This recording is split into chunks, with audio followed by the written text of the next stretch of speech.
26th December 2004, a massive earthquake near the Indonesian island of Sumatra sent killer waves traveling up to 3,000 miles through the coastlines of 11 countries, from East Africa to Thailand.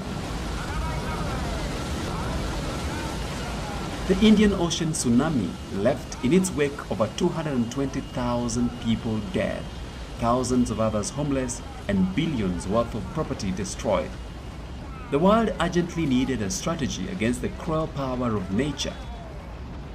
And in January of 2005, the Hyogo Framework for Action, simply referred to as the HFA, was adopted by 168 nations meeting in Kobe, Japan, at the second World Conference on Disaster Risk Reduction.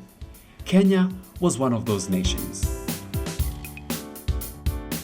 The 10-year strategy put responsibility on governments to, among other measures, institute policies and legislation on which all disaster risk management interventions would be anchored.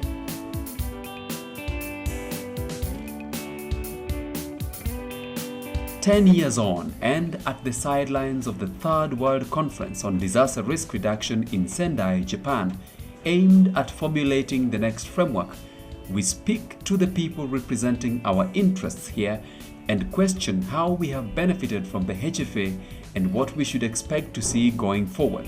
If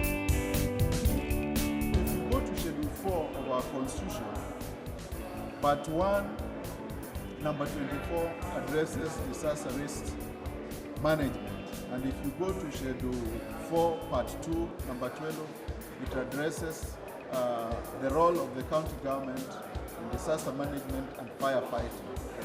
This therefore now tells you that the government has created structures to address disaster management both at the county and at the national. We are carrying out what we call hazard mapping and vulnerability analysis.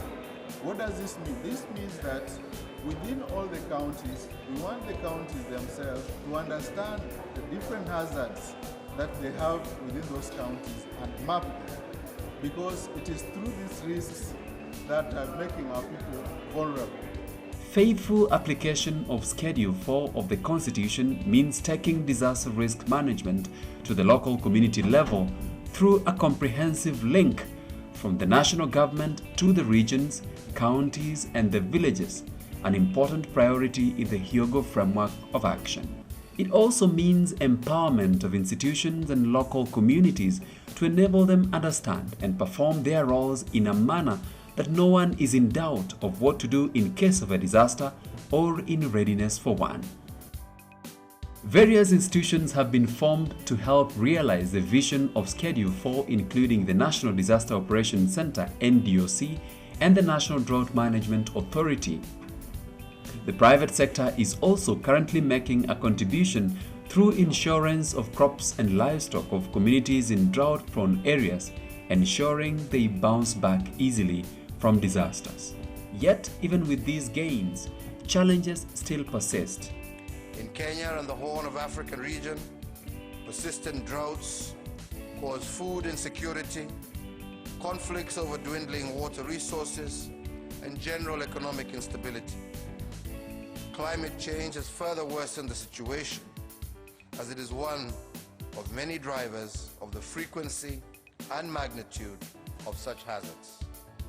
The problem is a lack of information flow, lack of exposure by the community, and a total reliance on traditional methods of early warning systems, not reinforced by conventional methods.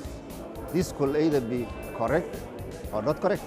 The most important thing is disseminating weather information in time. This is the most important priority for the pastoralist. Although we have got bits and pieces of legislation here and there, we have tried to have a policy framework that will be able to guide us throughout. But that process of coming up with a policy has taken a little long. The story of Kenya's disaster risk management policy is a long one. Having been prepared way back in the year 2009, today it still waits to be adopted for implementation. We may not have achieved so much as a nation in this front, but we obviously have a foundation to build on, even as we join the world in adopting a new strategy for disaster risk reduction, the Sendai Framework for Disaster Risk Reduction. It is clear that localizing the priorities of this strategy means a systematic, fundamental shift from single disaster relief to comprehensive disaster relief, from reducing disaster losses to reducing disaster risks. Our insufficient and unstable financing, the dearth of appropriate technologies, and the lack of capacity remains a barrier to preparedness. This is particularly true of developing countries, in particular African states, small island developing states, and the least developing countries. We have to scale up on investments and strengthen relevant national institutions responsible for disaster preparedness and management.